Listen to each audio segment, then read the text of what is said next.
Shalom ప్రభువైన క్రీస్తు నామంలో మీ అందరికీ శుభములను సమాధానము కలుగును గాక. This is Nehemiah from the heart of Israel, Jerusalem.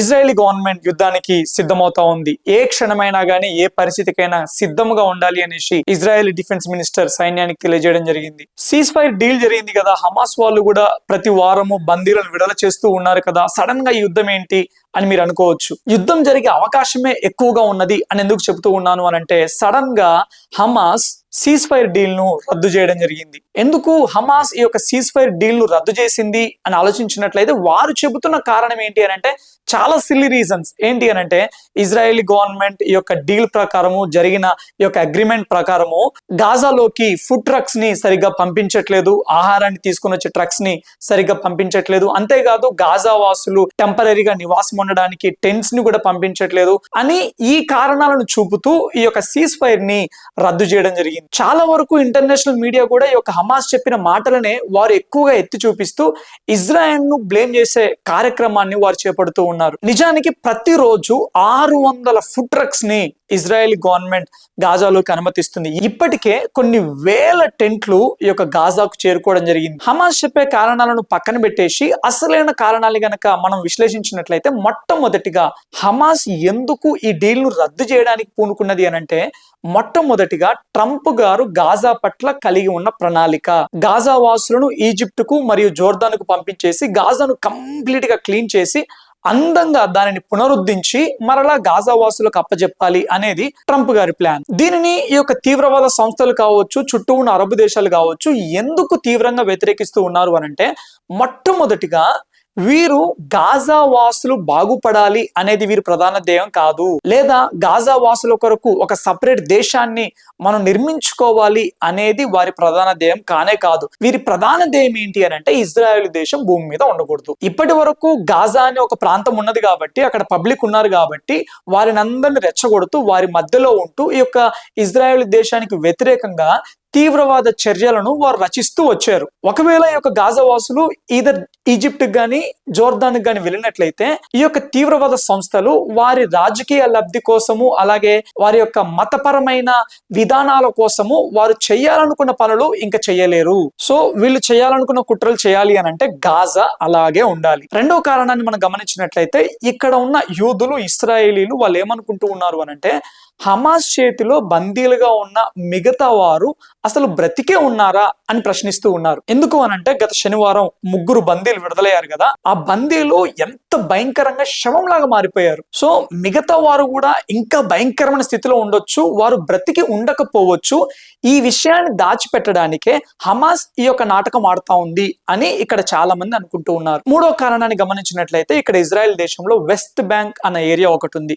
ఈ యొక్క వెస్ట్ బ్యాంక్ మీద ఇజ్రాయేలీ ప్రభుత్వం తిరిగి వారి యొక్క సార్వభౌమత్వాన్ని ప్రకటించుకోవడానికి అడుగులు వేస్తూ ఉన్నది. ట్రంప్ గారు కూడా దీనికి ఎంతో సహకరించే అవకాశాలు ఎక్కువగా ఉన్నాయి. సో ఈ కారణాలను బట్టి ఇవి గనక జరిగినట్లయితే మన అస్తిత్వం అనేది ఉండదు అని హమాస్ ఈ సమయంలో సీజ్ ఫైర్ ని రద్దు చేయడం జరిగింది. హమాస్ వాళ్ళు సీజ్ ఫైర్ ని రద్దు చేస్తున్నామని ప్రకటించగానే ట్రంప్ గారు ఏమన్నారో ఒకసారి వినండి. Well, I would say this, and I'm going to let that because that's Israel's decision, but as far as I'm concerned, if all of the hostages aren't returned by Saturday at 12 o'clock, I think it's an appropriate time. I would say cancel it and all bets are off and let hell break out. I'd say they ought to be returned by 12 o'clock on Saturday, and if they're not returned, all of them, not in drips and drabs, not 2 and 1 and 3 and 4 and 2. Saturday at 12 o'clock.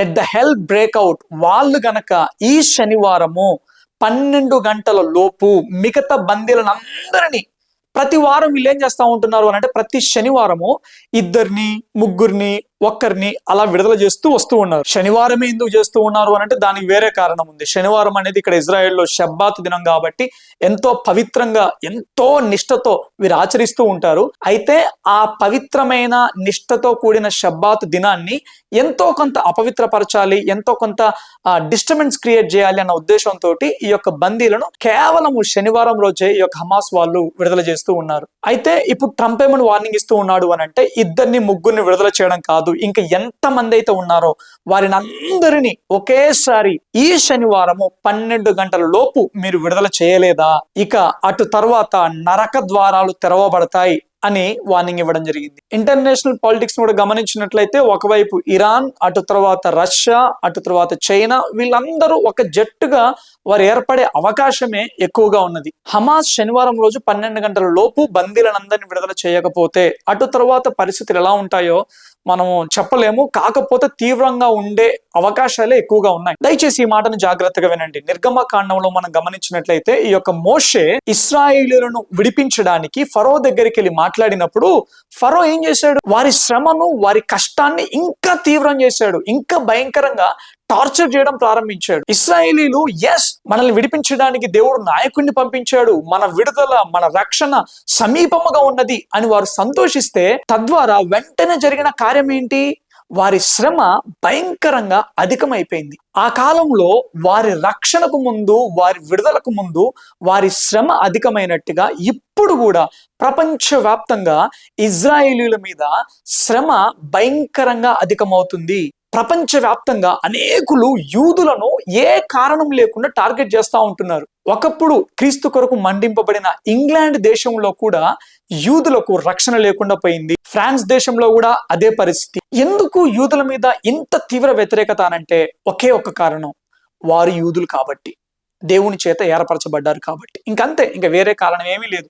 So యూదుల మీద హింస, యూదుల మీద వ్యతిరేకత తీవ్రమవుతున్న కొలది మనం ఏం అర్థం చేసుకోవాలి అంటే వారి రక్షణ, వారి విడుదల కూడా సమీపముగా ఉన్నది అని అర్థం చేసుకోవాలి. ఏ రకంగా అయితే నిర్గమకాండము 5వ అధ్యాయంలో ఇశ్రాయేలీయుల యొక్క విడుదల కంటే ముందు వారి యొక్క శ్రమ అధికమైనట్టుగా నేడు కూడా ఈ యొక్క యూదుల రక్షణ, వారి యొక్క విడుదల సమీపమైన కొలది వారి మీద వ్యతిరేకత కూడా తీవ్రమవుతుంది అని మనం అర్థం చేసుకోవాలి. సేమ్ అదే జరుగుతుంది. సో దయచేసి క్రైస్తవులముగా ఉన్న మనము ఈ యొక్క యూదుల రక్షణ నిమిత్తము, వీరి విడుదల నిమిత్తము మనం ప్రార్థన చేయవలసిన అవసరత ఎంతైనా ఉన్నది. చివరి వరకు ఈ వీడియో చూసిన ప్రతి ఒక్కరికి ప్రభునామంలో వందనాలు తెలియజేస్తా ఉంటున్నాను. దయచేసి మీ యొక్క క్రైస్తవ సహోదరి సహోదరులకు ఈ వీడియోను షేర్ చేసి ఇజ్రాయెల్ కొరకు, వారి రక్షణ కొరకు, వారి విడుదల కొరకు ప్రార్థించవలసిందిగా వారిని పురికొల్పాలని ప్రభునామంలో మనవి చేస్తూ ఉన్నాను. Thank you all. God bless you.